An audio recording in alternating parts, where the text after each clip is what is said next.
नमस्कार मित्रांनो, स्वागत आहे तुमचं आपल्या एका नव्या व्हिडिओमध्ये. तर मित्रांनो, तुम्ही कधी गावाकडं आला तर या पद्धतीनं तुम्ही कधी मंदिर पाहिलंय का? आता हे मंदिर कशाचं आहे तेच मी या व्हिडिओच्या माध्यमातून सांगणार आहे तुम्हाला. तत्पूर्वी मित्रांनो, आपल्या चॅनलला सबस्क्राईब, व्हिडिओला लाईक, शेअर आणि कमेंट करा. तर मित्रांनो, आमच्या गावाकडं काय विषय असतो, मित्रांनो हे मंदिर जे आहे का नाही, पित्राचं मंदिर आहे. म्हणजे आपले जे पितृपक्ष असतात का नाही, किंवा आपले जे कुटुंबीय आहेत, पूर्वज आहेत, जे पूर्वज आपले कुणाचं मयत झाल्यानंतर पूर्वी काय करायचे की बाबा त्याचं असं मंदिर करायचं. आणि या मंदिरामध्ये ते आता तुम्ही आतमध्ये बघू शकता, आतमध्ये त्या मूर्त्या आहेत, त्या मूर्त्या आणून इथं या मंदिरामध्ये त्याची स्थापना करायची. असं आपण आमचे पूर्वज करत होते, किंवा म्हणजे आपले पूर्वज करतात. आता शक्यतो ह्या 21व्या शतकामध्ये एवढं पाहायला मिळत नाही. पण आता बघा, हे लहानपण माझं इथंच गेलेलं आहे. आता हे आमचंच मंदिर आहे.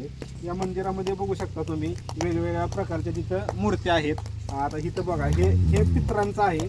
आणि ते जे टाका आहेत काही म्हणजे हे करून कोरीव काम करून आणलेले आहे. तर मित्रांनो, अशी हे मंदिरं गावाकडे तुम्हाला जागोजागी पाहायला मिळतात, प्रत्येकाच्या रानामध्ये. आता तुम्ही बघायला गेलं तर गावामध्ये प्रत्येकाच्या रानामध्ये म्हसोबा असतो. म्हसोबा तुम्हाला सर्वांना माहीत असं. म्हसोबा म्हणजे काही लोक राखणदार म्हणतात, कोकण साईडला आपण राखणदार म्हणतो. तर आता आतमध्ये या, तुम्हाला मी हे मंदिर दाखवतो आतमधून. आता हे जरा जीर्ण झालेलं आहे, मंदिर पडाय झाले. तर हे मित्रांनो बघू शकता, तर ह्या मूर्त्या आहेत. हे मला वाटतंय खंडोबाचं वगैरे हे केलेलं आहे. आणि इकडे एक मूर्ती आहे, तर इकडे एक. आणि तिथं जे आहे का नाही, ते आपले पित्रांचं आहे. म्हणजे ह्या मंदिराला आम्ही खडकोबा असं म्हणतो. आणि पलीकडे एक मंदिर आहे, ते निसनायचं म्हणून, आणि हे पित्रांचं. आणि या ठिकाणी काय असतं मित्रांनो,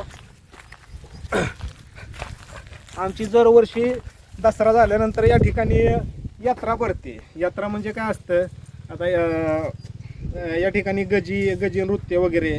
म्हणजे यात्रेचं मुख्य कारण असं असतं की सर्व कुटुंबातील आपली लोक, पाहुणे रावळे असतील, ते एकत्र येतात, यात्रा भरते, जेवणाचा वगैरे बकऱ्याचा कार्यक्रम होतो, गजी नृत्य होतो, सर्व लोक एकत्र येतात. असं या पद्धतीने ह्या मंदिरांपाशी, म्हणजे आपल्या धनगर समाजात प्रामुख्यानं बघायला गेलं तर हे जास्त प्रमाणात चालतं.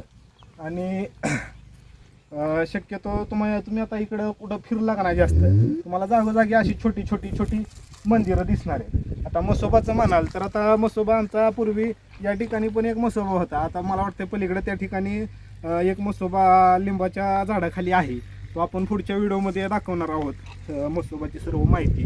मित्रांनो, अशी मंदिरे तुमच्या गावामध्ये कुठे आहेत का, हे कमेंट करून नक्की सांगा. आणि आपल्या चॅनेलला सबस्क्राईब, शेअर आणि लाईक करा. धन्यवाद.